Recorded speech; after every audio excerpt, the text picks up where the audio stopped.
I'm 27, male, and I've been with my girlfriend, well, ex-girlfriend now, for almost 3 years. We lived together in a small apartment downtown.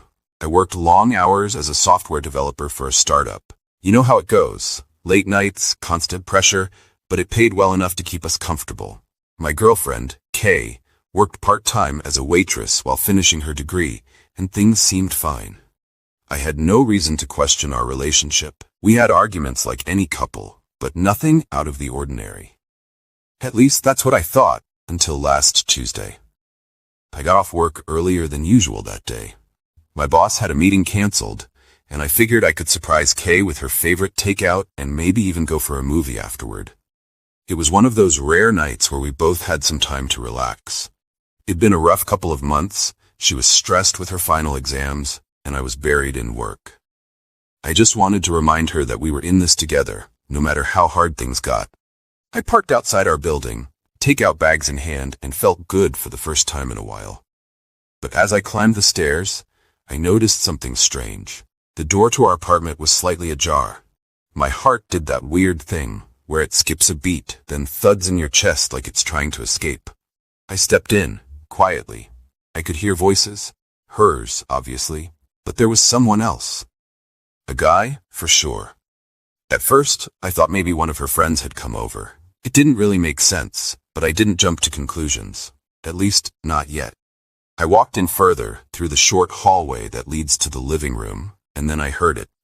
"Yeah, he has no idea," she was saying, her voice clear and sharp in the otherwise silent apartment. I froze. "I mean, he works all the time. It's not like he notices when I'm out with you. Plus, I've got him wrapped around my finger, so even if he did, I could talk my way out of it." I blinked, unsure if my brain was playing tricks on me. Maybe I misunderstood. But no, the guy laughed, and I heard the unmistakable sound of a bottle clinking against a glass. They were drinking. In our living room. "He's so clueless," she continued. "It's almost sad how easy it's been. And the best part, he still thinks I'm stressed about school, and that's why I'm distant. It's pathetic." I felt my throat tighten, my hand gripping the takeout bag until my knuckles went white. My heart was pounding so hard, I thought they might hear it from the other room. I wanted to storm in there, confront her, scream, something, anything, but I couldn't move. I couldn't even breathe. "Well," the guy said, his voice dripping with arrogance, "as long as it works out for us, who cares, right? It's not like you're ever gonna get caught." That was it. That was the moment. I felt the world split beneath me, like someone had pulled the floor out from under my feet. I didn't know who this guy was. Maybe one of the guys from her classes, maybe someone she worked with. It didn't matter.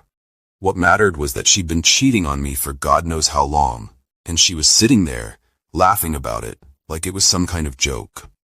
I thought about barging in, screaming at her, throwing them both out, demanding answers. But then something stopped me. Maybe it was the fact that they didn't even know I was there. Or maybe it was the realization that whatever confrontation I had wouldn't change the fact that the person I loved, trusted, was a complete stranger to me now. So I left. I turned around, quietly backed out of the apartment, and closed the door as gently as I could. I couldn't risk them hearing me. I don't know why. I walked back down the stairs, got in my car, and drove off. My hands were shaking, my vision was blurry, and I felt like I was suffocating. But I kept driving. I didn't go home that night. Hell, I didn't know where home was anymore. I ended up at a friend's place. Someone Kay didn't know about, so she couldn't track me down easily. I just crashed on his couch without saying much, staring at the ceiling, my thoughts spiraling into this dark abyss. The next morning, I blocked her. Everywhere. On my phone, social media, email. Anything you could think of. I didn't even tell her why. I wanted her to feel what I felt for that split second when I heard her voice, laughing about me like I was some idiot who didn't know any better. I wanted her to realize that I was gone, that she couldn't explain it away, that she couldn't manipulate her way out of it. The first few days were chaos. She tried calling 1,000,000 times, texting me, emailing me, sending messages through mutual friends, even showing up at my office. My phone would buzz constantly from all the unknown numbers she tried to reach me through. Every message started the same, confusion, then apologies, and eventually desperation. One message started. Please, let's talk. I can explain everything. It's not what you think. I love you. I didn't respond. I couldn't. Because how do you respond to someone who can betray you so easily, then try to twist the narrative as if you've somehow misunderstood the very clear betrayal you overheard? I wasn't misunderstanding anything. It was crystal clear. She wasn't just cheating on me physically. She was humiliating me behind my back. She had no respect for me as a person, as her partner. More time passed. I kept getting messages through our mutual friends, asking where I was, telling me that Kay was freaking out, crying, desperate to talk. They didn't know the full story, of course. I hadn't told anyone what I'd heard that night. Why would I? It was humiliating enough that it had happened. I didn't need to share it with the world. Then, about a week later, something else happened. I found out who the guy was. He wasn't a friend from school or work. He was one of my coworkers. That's right. The guy sitting there in my living room laughing about how clueless I was, worked in the same office as me. I don't know how I didn't see it before. Maybe I'd seen him around Kay a few times, and I just brushed it off because I trusted her. But now it all made sense. The way she always asked about him, mentioned him in passing like he was just part of some harmless story from my work life. She'd even suggested we invite him out for drinks once, but I never thought much of it. And then, to top it all off, I found out that he had a girlfriend. So not only was Kay cheating on me, but this guy was cheating on his girlfriend too. It was like some twisted game to them. And here I was, sitting on the sidelines, being played like a fool. I thought about confronting him at work, but I realized something. He wasn't worth it. She wasn't worth it. I was done with both of them, and dragging it all out into some big, dramatic showdown wouldn't make me feel better. It wouldn't change what had happened, and it wouldn't fix the betrayal. A few days later, Kay showed up at my friend's place. She must have figured out where I was staying from mutual connections. She was pounding on the door, crying, begging for me to open up. My friend asked me what I wanted to do. I told him to let her in. When she walked in, she looked like a mess, mascara running, eyes red and swollen, her hands shaking like she was scared. I didn't feel sorry for her. Not in the slightest. She started with the usual.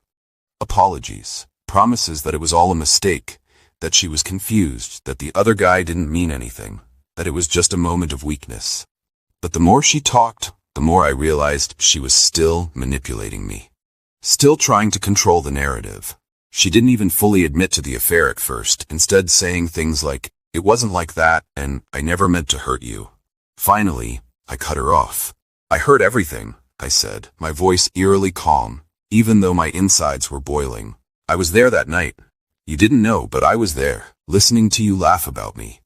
Her face turned pale, and she stopped talking. For a second, I thought she might faint. She knew. She knew there was no way out of this now. I stood up, walked to the door, and opened it. "We're done," I said. "There's nothing left to say." She tried to protest, tried to rush toward me, but my friend stepped between us. She broke down in tears right there in the hallway, begging, sobbing, swearing that she'd never do it again, that she loved me. But I was done. I had nothing left to give her. I left her crying in that hallway and walked out of her life without looking back. The funny thing is, as devastating as it was in the moment, there was this strange sense of relief washing over me as I walked out that door. Like I'd finally ripped off this massive band-aid that had been festering underneath.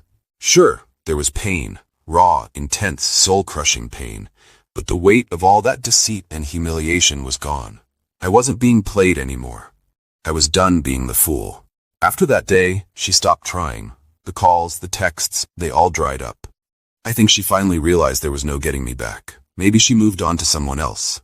Maybe she spiraled into guilt and shame. I don't know. I don't care. What mattered was that I was free from her lies. But the guy, the one from my work, that was a different story.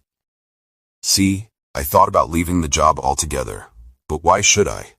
Why should I uproot my life because of their selfish decisions? I wasn't going to let them ruin everything. I was good at what I did, and I had a future at this company. So I decided to stay. But that didn't mean I was going to let him get away with it. The next week, I walked into the office like normal, head held high, acting as if nothing had changed. but it was impossible not to notice the tension. He avoided me like the plague. Whenever we crossed paths in the hallway or in meetings, he'd look anywhere but at me, like he was expecting me to blow up at him any second. I didn't give him the satisfaction. I went to HR instead. Quietly, calmly, and with every piece of evidence I needed to make sure they knew what kind of person they had on their payroll. It wasn't just about me. It was about the other people in the office. His girlfriend, who also worked in the building, by the way. Turns out office affairs weren't exactly on the company's list of acceptable behavior, especially when it involved lying and manipulating people you worked with. The fallout was brutal. His girlfriend found out before HR even had time to deal with him. News spreads fast when people whisper behind closed doors.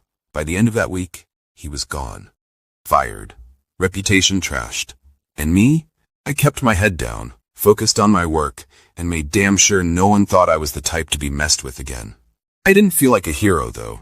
There was no sense of victory in any of this. Just a kind of cold satisfaction, knowing that I had removed the toxic parts of my life.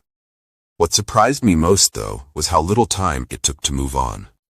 I thought I'd be haunted by Qley's betrayal for months, maybe even years. But after a few weeks, the fog lifted. I didn't feel like the guy who had been cheated on. I felt lighter, I guess. Like I'd learned something important about myself. About how much I was willing to tolerate from someone who was supposed to love me. I realized that, for a long time, I'd been putting Qley on a pedestal. I thought she was this perfect partner, and I'd ignored all the red flags. The nights she'd come home late with half-baked excuses.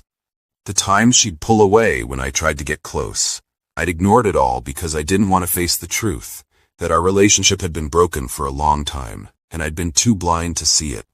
I won't say I've completely forgiven her or the guy. Maybe I never will. But I've learned to let it go. To focus on the things I can control. Like my own happiness.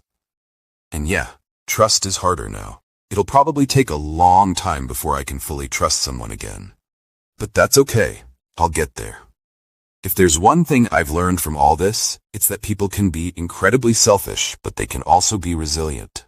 I'm not the same person I was before I overheard that conversation. I'm tougher now, smarter, and I know what I'm worth. I won't let anyone treat me like that again.